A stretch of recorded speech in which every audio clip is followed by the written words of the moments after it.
For a night out, special occasion, special event, if you want to learn how to achieve this beautiful, smoky, sultry, but still fresh and glowy makeup look, I'm going to show you exactly how I achieved it on my beautiful model Maddie. My name's Kristen, I'm a professional makeup artist, so if you want to see more videos like this, more tutorials, then subscribe to my channel and keep watching. Hi guys, before we get started, I quickly want to say that all of the products that I'm using are going to be listed in the description box down below, so if I do forget to mention the name of something and you're curious about what I used, then feel free to check down there. Okay, so let's get into the makeup. I start off pretty much every makeup application with the First Aid Beauty Radiance Pads.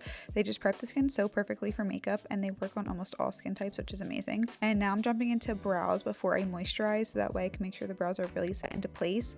I'm using the Got to Be Glued Spiking Gel. It's my ride or die and no other brow gel compares. And for moisturizer, I'm using the Ember Elise Late Cream Concentrate. It's been an industry favorite for so long because it's so universal and it just never fails. I love this stuff and I will probably always carry this in my kit. I've been using brow powders to fill in the brows for years and I love it because it gives such a soft definition to the brows without them being too harsh, and you can mix a bunch of different shades to get the perfect match for your client, which is always super handy. Then for primer, I've been loving this Danessa Meyers Exploring Balm. This is the universal shade, so it's translucent and works on all skin tones. I love to start the skin with this because it reduces texture, absorbs excess oil throughout the day, but it also maintains the skin's hydration and isn't drying at all, so it's basically everything I could ever want in a primer. And I just like to use my fingers and really press and work this into the skin. I've been really liking this lately. Since Maddie has actually perfect skin and the most beautiful freckles, I really wanted all of that to shine through the makeup and I didn't want to cover it up and have it be too heavy, so I'm just keeping this base super light. I used the Charlotte Tilbury Flawless Filter as a skin tint to slightly even out her skin and just give like a glowy boost. Now I'm slightly sculpting the skin and adding some shadows with the Fenty contour stick, and you might notice I'm not painting a heavy thick line of contour because it makes it so much harder to blend out. So instead I primed my brush with the product, and because I did that, it does most of the blending as I apply. I will also always keep my first brush on hand, and I do this when I apply foundation too, because I can use it to blend out any harsh lines and make sure everything is super cohesive and seamless. And for concealer, I'm using the Hourglass Airbrush Concealer, which some of you guys might know is one of my favorites. I'm using this under her eyes and anywhere else that I want to add a little bit more coverage, so places like around the nose, the chin, the forehead, and any blemishes.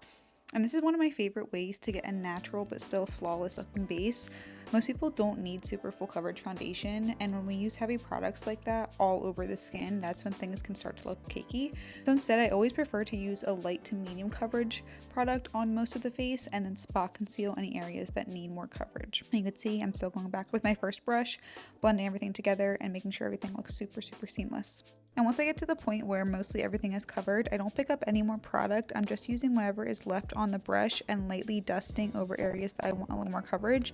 So this will just give like a light veil of pigment and it will still be super lightweight. And I'm doing the same thing with the eyelids, just doing a light wash of color to cancel out any redness and prep the eyes for the eyeshadow. Once I have the coverage to my liking, I will add some color back into the skin with cream blush. Within the last few months, probably 90% of the time, I've been using the Ben Nye cream blush wheels. I love them so much. They're just so pigmented and they have the perfect finish to them. They're not too matte or dewy, so they work on every type of base makeup that I do. I'm just putting this all over her cheeks, focusing right on the apples of her cheeks a lot and then slightly blending back up towards her cheekbones.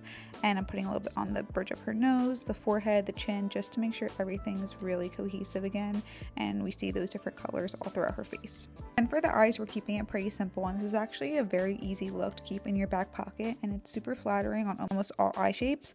So I'm starting by placing some matte brown shades in the outer corner, and when doing an eye look, I'm trying my best to explain this over voiceover, but when I'm doing an eye look, I'm thinking of the eye shape in one of two ways, either inner corner to outer corner or lash line to brow bone, and I kind of break it up in thirds either way. Depending on the look that we're doing and the client's eye shape is how I will decide which approach I'm taking. So today I'm doing inner corner to outer corner, and that's why I'm focusing the dimension on the outer third of her eye and not taking it all the way through the crease. I hope that makes sense, and I definitely want to talk about that more in depth in the future. But after that, I'm just placing some shimmer, almost like a glitter topper. This is from one of the new YSL palettes. I'm just putting that basically over her entire eyelid, and I'm taking a brown pencil and just smudging that kind of messily or right along her lash line because I know I'm going to smudge it out with an eyeshadow. So I'm just taking a medium brown shadow and stamping over the line with a flat brush to slightly diffuse that liner. If I really wanted to blend and diffuse it, then I would have used a fluffier brush, but I still want to keep the line pretty concentrated. I just want the edges to be a little bit softer, so that's why I chose to use that brush. Now, one thing I always do before I set with powder is reblend the under eyes or anywhere that has some creasing. I love just letting the makeup sit before I set it down because makeup is always going to settle in creases and fine lines. Like that's just going to happen no matter what and no matter who the makeup is on. So this way I can see where that's happening and blend away and remove any excess product before I set it down. And that'll help to prevent creasing later on. So that's one of my favorite tricks to do, and that's why I've been really loving doing the base first recently, because it gives it that chance to kind of all settle into the skin before I set everything down. Now I'm just bronzing up her face with a powder bronzer, and one technique that I do on pretty much every single client every time I do makeup is I will work in layers for bronzer and blush. So I will do cream bronzer, cream blush, and later on I will layer it with a powder bronzer and powder blush. And this just helps a lot with the longevity. Working in thin layers just helps to kind of build upon that base and make it last really well, and also kind of packs more of a punch because sometimes when you put the translucent powder on top of the creams, kind of takes away some of that color, so this just helps to kind of bring that color back to the face again. And since I wanted to add a little bit more drama to the eyes, I added some eyeliner and eyeshadow to the lower lash line. You will see I go over the eyeliner later on with the black, but I did brown it first, but it just wasn't giving what I wanted it to give, so I went over that later on. But adding some dimension to the lower lash line, this just helps to give that sultry, smoky look to the eyes, which I think is a really nice pop, especially with such a pretty fresh and glowy base makeup. So again, here I am just layering my powder blushes to really build on that color that we already laid down. And then I'm finishing the lashes by popping on a few clusters. I've been playing around with putting fake lashes underneath real lashes lately, which makes them super undetectable and more comfortable for the client. So I've been really liking that.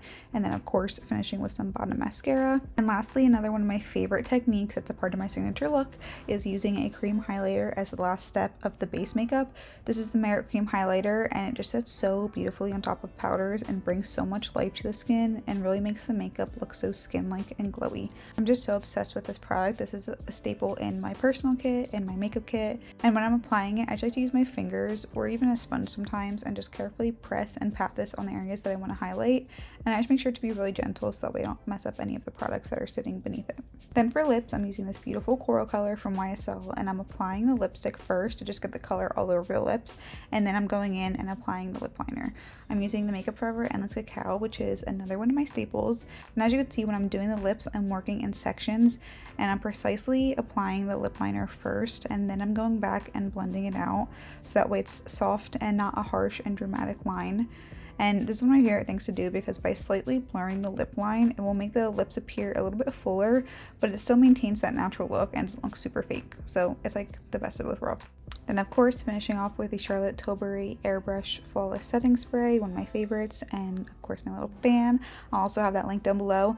And then after I did that, I was like, you know what? This needs a little something more. So then I went in with the Danessa Myricks Color Fix in the black shade, and I'm just tight lining her upper waterline and her lower waterline, and this made such a difference. I loved how this looked on her. It just really made her eyes pop and just brought that extra drama. Such an easy way to do it too. So this is a completed look. I hope you guys enjoyed this. Look at how stunning she looks. We had a little dance party, and I'm so happy with how it turned out. Let me know if you guys have any other questions. You can leave them in the comments down below. And if you have any requests for future videos, because I'm back on my YouTube journey. So I'm very excited to be here. I'm excited to do more long form content and really help to educate and yeah, help you guys. So thanks so much for watching. Please subscribe, like this video, comment, do all the things, and follow me on Instagram and TikTok. And I'll see you in the next one. Bye.